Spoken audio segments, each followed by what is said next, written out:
The Ari HaKadosh points out a key difference in the descriptions given for Sarah and Rachel being answered. For Sarah, the pasuk writes, "Vadonai pakad et Sarah," but for Rachel it says, "Vayizkor Elohim et Rachel vayiftach et Rachma."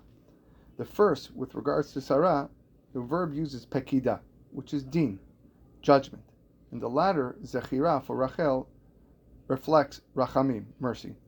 The Zohar says Rabbi Shimon Bar Yochai was once asked to share some thoughts with respect to Rosh Hashanah, and he answered with an idea that explains the difference between the two terms that were used. Rabbi Shimon says Vahi Hayom represents tsa'ar, pain, and also reflects Rosh Hashanah as a day of Dina Kashya al Alma, harsh judgment on the world. The Torah tells us to keep one day of Rosh Hashanah, but the rabbis instituted 2 days, because if it was only one day, we wouldn't be able to survive.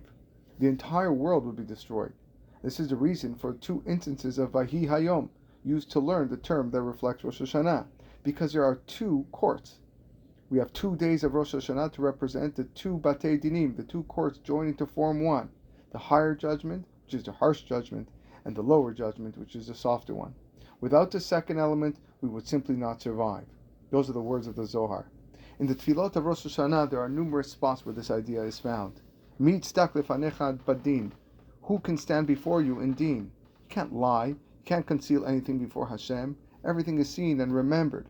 We fervently pray to HaKadosh Baruch Hu. He does not bring us into judgment through deen, but only through rachamim. And the rabbis present that idea. The 2 days of Rosh Hashanah are comprised of a day of Dina Kashya, a harsh judgment, followed by Dina Rafia, a softer, more lenient judgment. The reason the first day being Dina Kashya is because on that day, Yitzchak, who represents the attribute of Din, was born. Sarah also represents judgment, which helps explain why the angel proclaimed to Abraham, V'hineh ben l'Sarah ishtecha, the son to Sarah your wife. Was the child for Sarah alone and not for him? Obviously not. But Sarah represented Din, and Abraham was Rachamim, and their child would be like his mother in that respect. And for that reason, on the first day, we read, Vadonai pakad et Sarah, that Hashem remembered Sarah. On the second day of Rosh Hashanah's Torah reading, Avraham Avinu took his son Yitzchak, bound him to the Mizbeach, and the rabbis say he in essence tied or wrapped the Gvura, the Din of Yitzchak, with his own Rachamim. The first day of Rosh Hashanah is one of harsh judgment because Yitzchak was born on that day, whereas the second day is one of a lenient judgment because of Abraham's act in binding the Din in Rachamim.